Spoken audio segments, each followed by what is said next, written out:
Hi, I'm Mark. This is my 2021 review for Virgo Sun sign and Virgo rising. We start the year with some massive change. We have Jupiter and Saturn now both in Aquarius. They're also in your 6th house. So there's going to be a large concentration of planets in your 6th house over the next month or two. In February there's no fewer than 6 celestial bodies in your 6th house.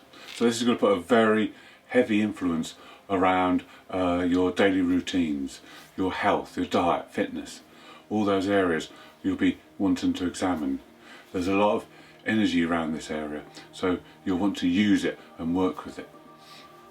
Also Mars, who spent a lot of last year in Aries, decides to go on the march now and goes through Taurus right through to Sagittarius in December. So that's quite a big march for Mars. So what happens here? Well, most of us will be having a Mars return. Mars return is very significant. It happens once every 2.5 years, and it's when we make changes. If we're unhappy with things, we'll get frustrated and irritable, and Mars will help us to break free and make changes. Mars will be in your sign around your birthday along with the Sun. So this is good because the Mars energy and the Sun energy work well together. Mars is like a knight for the Sun, who's the king, and they can work well together. So around your birthday it's going to be a very significant time this year. We spoke about Jupiter and Saturn being in your 6th house. Well, in January they both make a square to Uranus. So this could make it a bit tense to start with at the beginning of the year.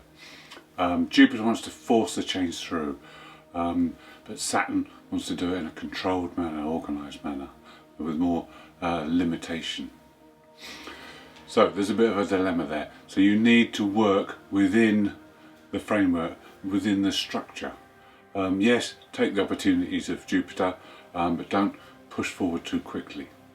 The more restless and the more uneasy you are, the more you want to force this change through. But you need to do it in a more controlled manner, otherwise it's only going to cause you a lot of grief. Right, so the areas, as we said before, are in your daily routine, so there may be disruptions to your daily routines. But the key is to learn, because Uranus is in the 9th house of higher learning. So the more you learn, the more knowledge you gain, the easier it will be to make these changes. So you need to make well-informed choices. You need to make changes based on a theory or on something you've learned in the past, and not just make changes for the sake of it, because you need something to replace what you're getting rid of. So if you're getting rid of something, you create a vacuum, and you need to fill that with something. So have something else to put in its place before you make these changes. After that tense start to the year, things get a lot better. Jupiter in fact makes 3 quintile aspects to Uranus, which are very good because they're only small aspects, but they have a tendency to unearth hidden talents. So this would be great for you. This would be good to discover things. Uranus is in the house of learning, so it'd be good to learn about yourself and learn what these skills or talents may be. In February, all those planets we said were in your 6th house are all moving direct. In fact, all the planets are moving direct until June. So this is a good time to align yourself with the planetary energies and get things moving. In February, Saturn makes a sextile aspect to the healing planet Chiron. Now Saturn's in your 6th house of health. This is a good time to look at your health, look at your regimes and see if they're good enough. If not, put in new regimes. These 2 planets work well together, they bring out the best in each other. So now you can get yourself organised, ready for the year ahead. Then in March there's another good aspect. This time we have Pallas Athena in your 7th house, who conjuncts Neptune. And these 2 work very well together too. Pallas Athena has wisdom, she has creativity and intelligence, strategy. Neptune has spirituality, imagination, creativity. So these 2 work well together as well.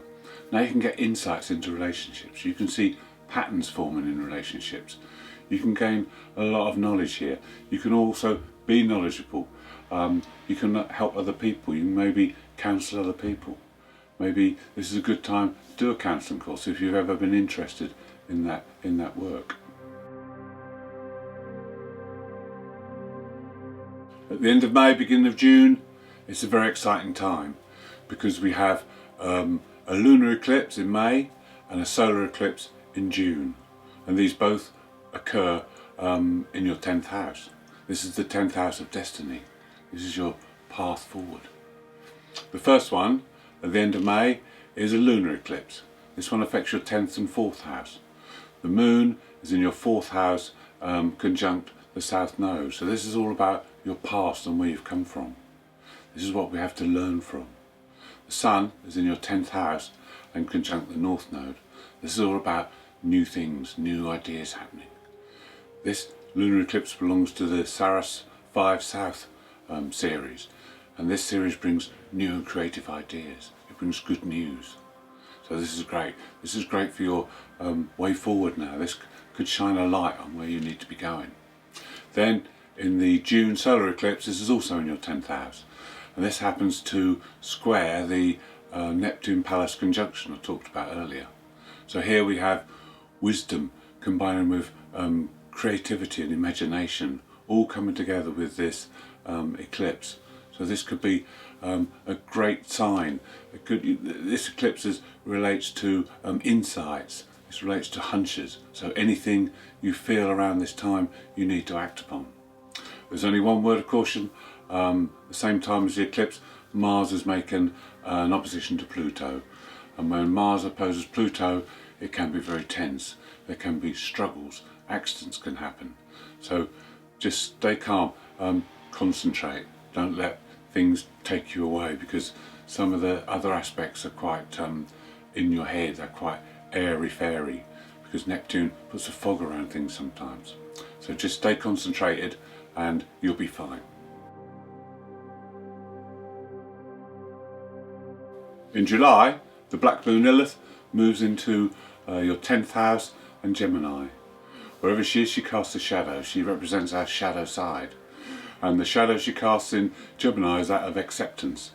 So now, whether you've changed your path, your destiny, or whether you change your career or not, there'll be a shadow cast over this area. Now you'll have 9 months to work with this. The shadow of acceptance is about whether you have to live up to other people's expectations or not. Whether you think you have to gain their approval. It may be that you have issues with bosses or people in authority. Do you need their approval? Do you need them to condone your actions? This is things you'll need to grapple with here. As well, it's part of your path, your destiny. So whatever your chosen path is, you have to realise that it's up to you. You're an individual. You're an original. You don't have to be like anyone else. You don't have to get people's approval for what you do and what you've chosen to do and what path you've chosen to follow. It's not up to anyone else, it's up to you. You have to be happy with that and not seek approval for your actions. In November, we have a second lunar eclipse.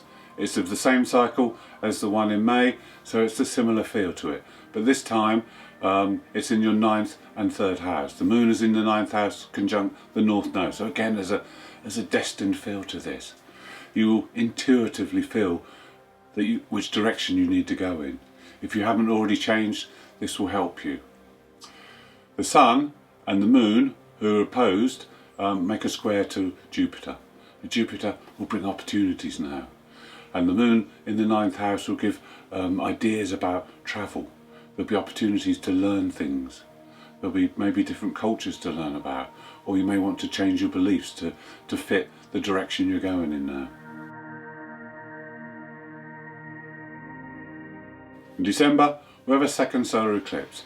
This is of the same series as the one in June, so there'll be more hunches, there'll be more messages from the unconscious, or maybe from the psychic area. There may be dreams, and these have to be acted upon. This time it's centred around the home area because it's in your 4th house. Now the 4th house is about your base, there's an aspect to Saturn, a positive aspect to Saturn, which means maybe your home needs to be a more structured and organised place. Maybe you need to make changes in the home. Maybe you need to make it a better place for you to be. Because there's also an aspect to Chiron, and Chiron is the healing planet. So maybe your home needs to be more of a retreat, somewhere where you can go to escape other things. These are the things you may get hunches about or messages about, so you need to act upon them.